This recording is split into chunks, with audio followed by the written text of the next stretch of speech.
Hey everybody, so it is Nikema Lee. I am here. I am the Love Evangelist, and I'm here to make you feel fantastically delicious. Yes, so tonight is day 15 of my 15 days of live. Now, I have been on Periscope for the last 15 days, but I wanted to come on Facebook Live because the conversation that I'm going to have tonight stemmed from a live that I did yesterday from just a brief live that I did about my pop-up, the metaphysical orgasm. Hey everybody, that I'm having this Friday in Charlotte. So I wanted to address the issue on the platform where the issue was brought up. So that's why I'm here tonight on Facebook Live. So I just wanted to talk about it, and we're going to talk about it a little bit. I want to get your feedback. I don't want to just have a one-sided conversation. I really wanted to see where the dialogue goes. The question at hand was about my metaphysical orgasm pop-up, and the question that the comment that the young man had was about if you know your woman. And before I get started, I really wanted to just say, like, you know, I have one job and one job only, and that is to teach. So can I teach tonight? And I want to teach on how we as women are different sexual beings. Even though many of us women have empowerment when it comes to sex and in our sex lives, but truth be told, we are built differently from a DNA perspective, from a hormonal perspective, and then from the general outlook of what sex is and how sex is portrayed upon us throughout the centuries, and how sex for us has been something that we no longer have a dialogue over. So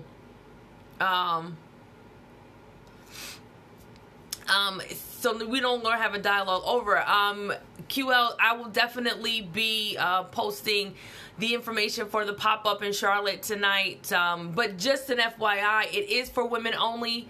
We'll be having something for men a little bit further down the road, but this pop-up is strictly for women so that they can, I can help them achieve more powerful, more meaningful orgasms. And that was really the idea of the question. And he was a little bit confused as to why women can't have more powerful orgasms if their partner knows them.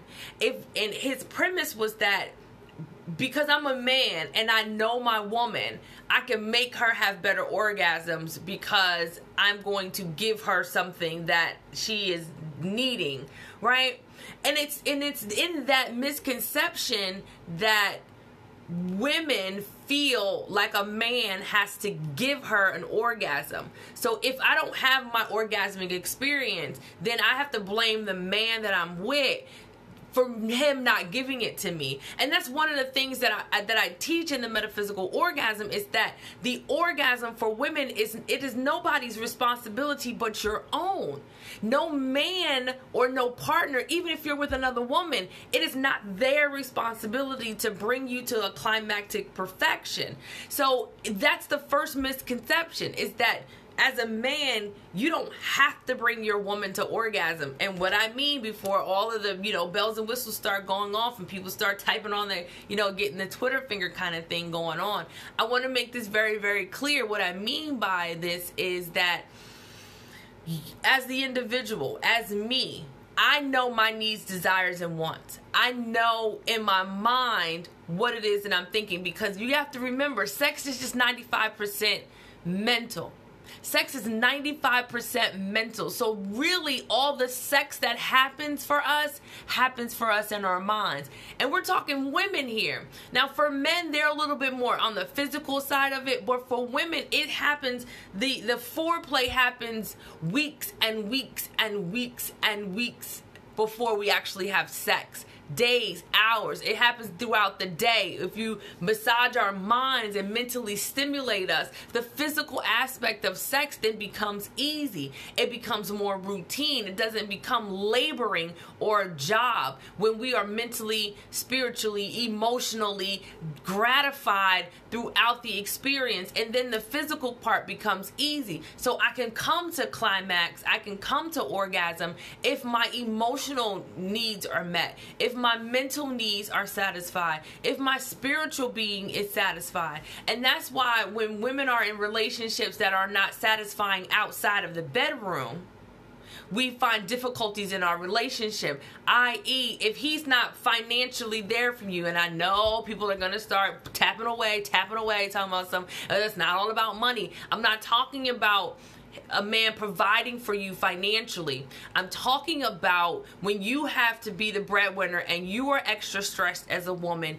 you don't perform well, or you don't, I don't know the word is perform, but you don't receive well sexual advances because you're thinking about other things. Again, your mind, your mental stimulation is rocked. You're not at ease. So when your mind is at ease, your heart is at ease, your spirit is at ease, your vagina can be at ease. And that is the premise of the metaphysical orgasm. It's understanding that you are having the orgasm beyond the physical. And that's what meta means. It means beyond.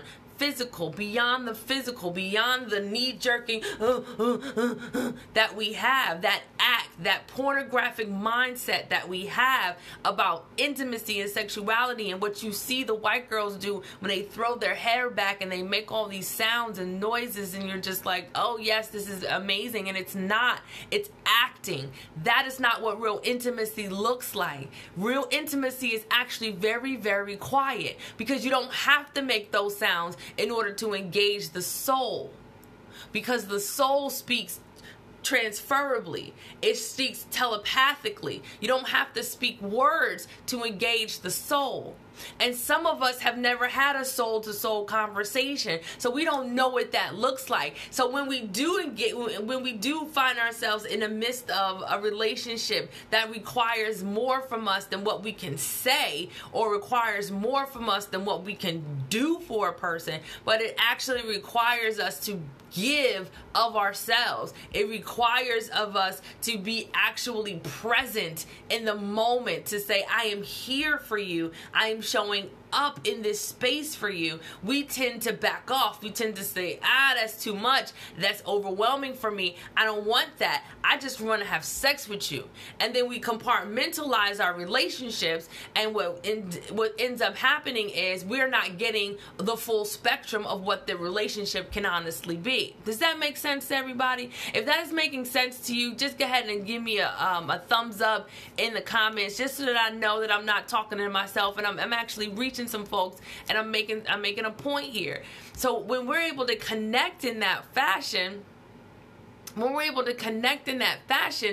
ends up happening is we create a bond, and we are so afraid to connect with people on such a primal level that it scares us. It scares us to give ourselves completely, because many of us have done it before. We have given our soul to the wrong person, or we've given our soul to somebody who was undeserving. We've given our soul to somebody who didn't respect us and value us. So now we're finding ourselves in a space where we're like, I don't know if I want to do that again. I don't know if I want to put my heart back on the line. I don't know if I want to get back out on that limb, because the last time I did, I got my heart broken. The last time I did, the person didn't show up for me. The last time I did, the person let me down. And many times, once we've been hurt, especially for women, we channel our hurt differently. We internalize that.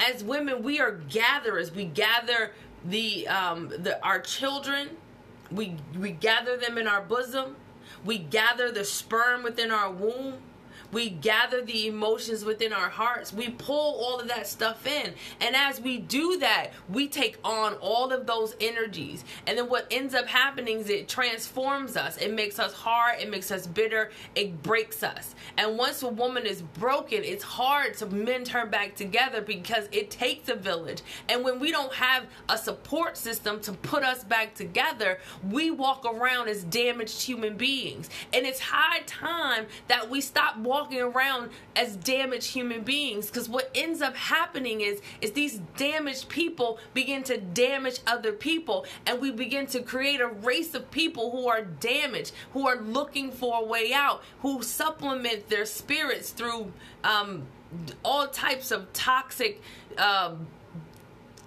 energies. Like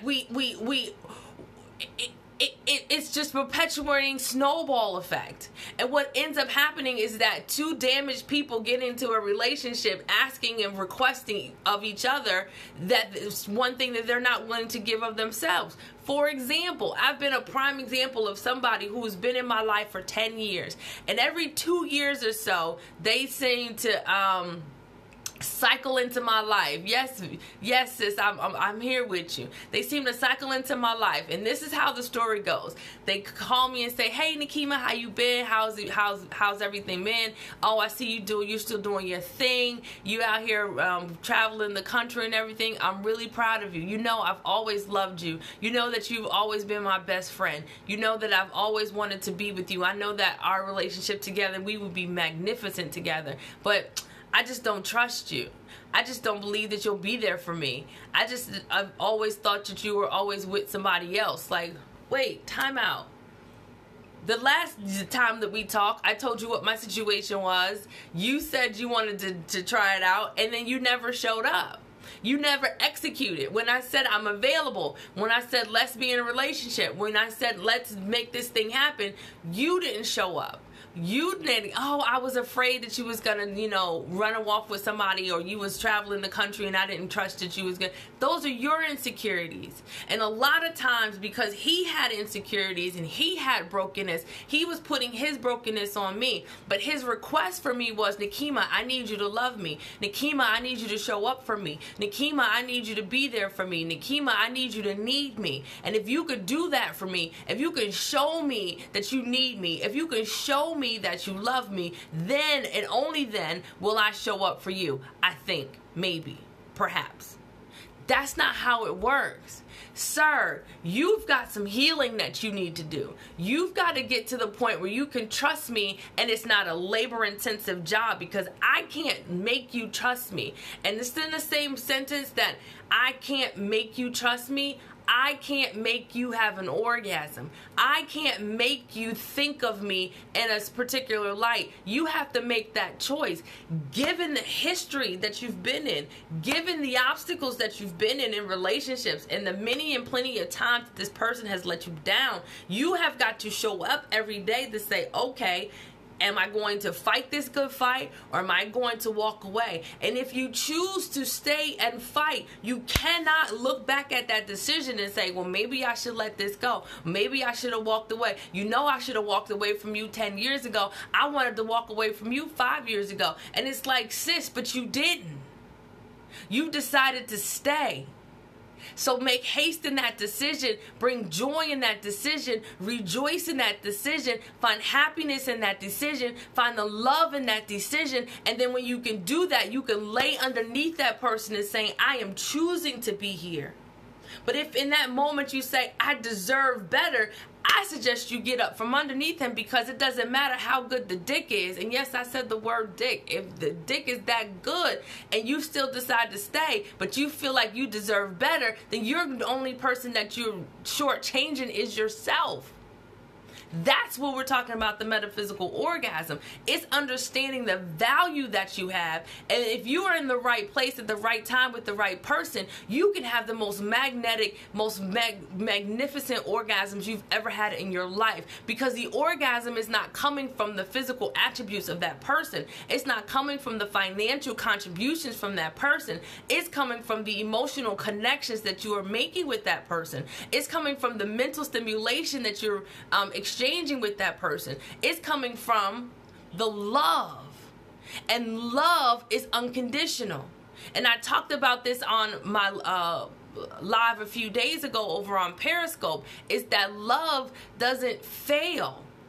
It's not love that hurt you all those many times, but it was the person attached to that love. And sometimes this is what we have to do. We have to separate the person and the love. The God that was in them didn't do that. It was the non-God. It was the fear that was in them that made them make that choice that they made. And it's fear that continuously shows up in our lives and disappoints us each and every time. Because fear is what? If you don't know by now, for those who've been following me throughout the years, my definition of fear is false evidence appearing real. Like, some of this shit just ain't real. It's an illusion. It's a playmate that you created in your mind. None of this is real. You say, well, I know he's never gonna love me. How do you know? Have you asked? Nah, I just know. Well, how do you know? Are you a mind reader? Are you a psychic? Because if you are, what's the lottery number? So a sister can get paid. Like, if you know that kind of thing, if you know what a person is thinking without even asking them, you have a talent, sis. I want that talent. But we don't know. We don't know what a person is thinking until we ask. And see, on the flip side, it's like, why you ask me that? Because I don't know. I would like to know what it is that you're thinking. I would like to know what it is that your expectations is. I would like to make a connection with you. Let's do that. Let's converse. And we don't do that anymore. Our level of conversation consists of text messaging. You cannot build a relationship in a text message.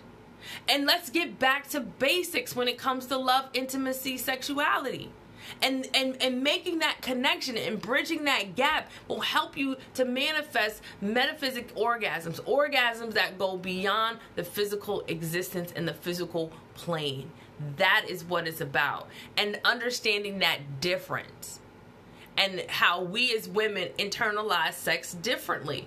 We are receivers. We receive the energy, whereas men let go of the energy. That's why it's easy for you to move on from one vagina to the next, to the next, to the next. Whereas we take every penis we receive with us. And that whole soul ties thing is really meant for women. Now, we talk about soul ties for men, and they have the whole series for soul ties for men, but it's really about women, because it's us who receives from the man. He lets go, he deposits, and we receive. So as more and more souls, spirits come into your body and deposit themselves into you, deposit themselves into your soil, and you internalize their seeds, right? Flowers of them bloom all around your landscape. And some of you have lawns that are not grass. Some of you've got clover and dandelions and daffodils and all kinds of weeds that are green, but they're not grass. Some of you have received seeds from people who didn't want anything from you but to damage you. You receive things from people who didn't want anything from you but to hurt you. And they put those seeds within you. And because we are nurturers, we are natural builders of the things that we receive. We're incubators. Right? By nature, we're incubators. And we've taken those seeds, good, bad, or indifferent, and we've nurtured them. And sometimes we've got to check what's growing inside of us so that we can allow for the real stuff that we need. So in some cases, some of us, right, have been growing the wrong seeds, have been nurturing some bad seeds that we got long time ago, and you've got this bald patch of grass right here, or this bald patch of soil that just won't grow nothing. You try to dig it in and put new stuff in there, and nothing will grow in that spot. You've got to come in, sis. You've got to till that grass. You may have to tear up all of that sod and put you down some new foundation. But some of us are scared to take on that type of landscaping project, right? It costs too much. It's too much labor. But yet you want a beautiful yard. So you'll take that green weed, and you'll mow down that green weed and pretend that nobody can see that it's not grass, sis. Everybody can see it's not grass. And you pretending, and you're out there taking pictures with your kids playing in the weeds, thinking that it's grass, and it's not. Thinking that your life is upstanding, and it's not. And people can see that. And what I would like for us to get to is to a point where we can say, all right, I'm going to address this issue in my life. I'm going to till the soil. I'm going to pull these seeds out. I'm going to recognize the good that's in my life. And I'm going to take part of that, and I'm going to nurture that, and I'm going to cultivate that. Absolutely. Absolutely, sis. Excuse me.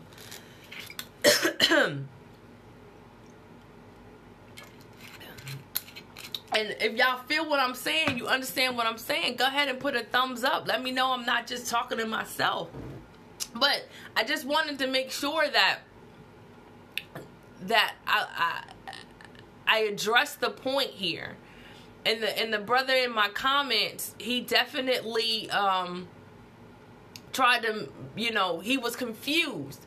He didn't understand how women receive sex differently, and how we move through the sexual emotions differently. And it was like, I value your opinion, sir, but that's just not true. Just because you know your woman doesn't mean she's going to automatically have an orgasm with you. There's other hidden fears that she's having that she may not talk to you about. She may be in fear that you may judge her. Because it's real easy for us to have physical intimacy. It's easy for a person. I could instantly have sex with a person, instantly meeting them, right? Physically. But that doesn't mean I even like them. And a lot of us are having sex with people we don't even like. We don't even trust.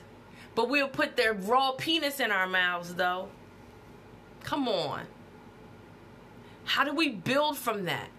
How do we want more for ourselves? And the survey that I have for the metaphysical orgasm, a lot of the common things that people want to see different is they want to build stronger orgasmic experiences. It's not that we're not having orgasms. It's just that they're faint. They're few and far between, but they're just like, There's no real oomph to them. There's no real love and life to them. How can we mature that? How can we cultivate that? And that's when we release the blockages. We get past the insecurities. We move past the childhood fantasies of pornography and really move into pushing back who we really are, cultivating our own particular sands, and developing the orgasm from within versus trying to seek the orgasm from without. Does that make any sense?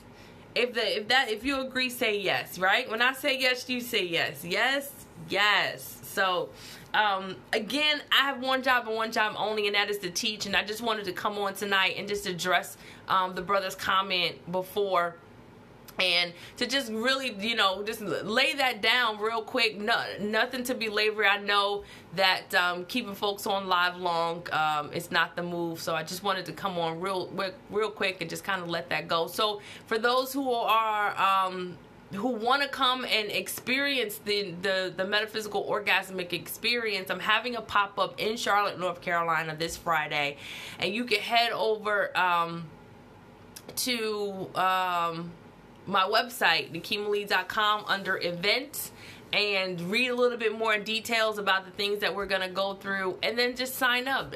We have to qualify first. Again, understanding and achieving the metaphysical orgasm is not for everybody. Not everybody can handle that level of discovery, because you are going to have to discover a new you. You are going to have to put in the work. So not everybody's prepared for that. So you have to qualify in order to come to the event. So if you want to come, make sure you go to the website, NikemaLee.com, click events, fill out the questionnaire. Again, tomorrow is the last day that I'm taking any RSVPs. So if you have not signed up, by tomorrow, I apologize. We'll have another pop-up some other time soon, but I really want you to have this opportunity to come on and share and be a part of this experience and move past, you know, all of insecurities that you might have, because it's high time that you stop faking your orgasms. It's high time that you experience the orgasmic experience like it's supposed to be, full and enriched and on purpose with intention. Yes? Yes. So make sure you hit me up. If you don't get an opportunity to get to the metaphysical orgasm, you don't get in time, I definitely would love to see you in Charlotte. I'll be in Charlotte Saturday night. And then finally, you can always get all of this free training that I do behind the scenes. I don't do a lot of stuff on Facebook or live, because I try to save it a lot for the people who really want this information and are going to apply it to their lives. So you can become a member over at NakeemaLee.com as well. So that's that, guys. I love you all for listening, for watching, for coming in. Thanks, Vonnie, for all of your comments and your share. I appreciate it. Trafina, thank you for watching. I appreciate you. Who else? Cousin Tracy, what up? I see you. Who else is in here? Hey, Diamond, what's up, sis? How you doing? Can't wait to see you in Chicago. We're gonna have a good time. Yes, I'm bringing all my good stuff. Yo, I love to see all my Kappa brothers in here. What's going on with you? We're gonna have a good time. Hey, everybody. All right, well, with that being said, again, I love you all. Thank you for watching, and I will see you guys. If I don't see you Friday, I'll see you Saturday. If I don't see you Saturday, I'll see you tomorrow, because we're doing another day live for 30 days. And the Path to Love, so many great things going on in my life. You've got to plug in if you want to get to the Path to Love. I don't want to talk about that. I might talk about that tomorrow, but again, it's just something you want to get connected. You want to stay connected. If you really want to change your life in an amazing way, you want to get connected. So, love you. Bye.